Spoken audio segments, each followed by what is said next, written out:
વડોદરાના માંજલપુર વિસ્તારમાં વસંત વિહાર રોડ ઉપર સવારે ગંભીર ઘટના બની। વડસરથી સુસેન તરફ જઈ રહેલી ઇકો કારમાં અચાનક આગ લાગી ગઈ। સદનસીબે કાર ચાલકનો આબાદ બચાવ થયો છે। વડોદરા શહેરમાં અવારનવાર આગની ઘટનાઓ સામે આવી રહી છે।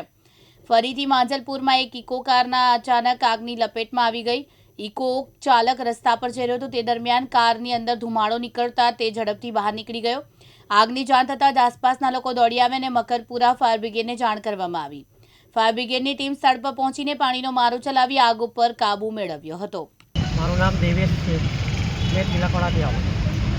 સર ક્યાં જઈ રહ્યા હતા ને શું બનાવ? મેં માંજલપુર એક બેનને ઉતારીને ઘરે પરત જતો હતો। હા, માંજલપુર ઉતારીને અહીંયાથી પલટાઈને ગાડી નીકળતો હતો તો થોડો ટ્રાફિક હતો, બધી ગાડી ભેગી હતી એટલે બધું ખોટું વાયરિંગ કરતું હરકતું હશે તો સ્મેલ આવતી હશે।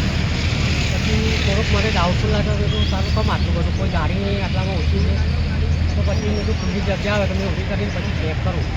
બેલ્ટ બાંધે તો મેં જલ્દી ઉતરો, કારણ કે સડકતું હોય સ્મેલ આવતી હતી એટલે પછી મેં ઝડપી નીચે ઉતરી ગયો। એનું પછી પાછળ જોતું તો પછી સળગવા લાગ્યું એટલે પછી મેં દૂર ભાગ્યો। પછી અહીંયા બધા ચાર પીતા હતા ભાઈઓ, મને 112ને ફોન કર્યો એટલે તાત્કાલિક આવી જાય।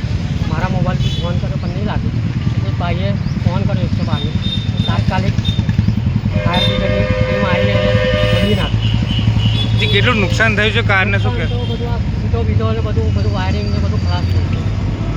એની જાનહાની થઈ છે? ના, કોઈ નહીં, મેં એકલો જ હતો। વિજય ચૌહાણ, દિવ્યાંગ ન્યૂઝ, વડોદરા।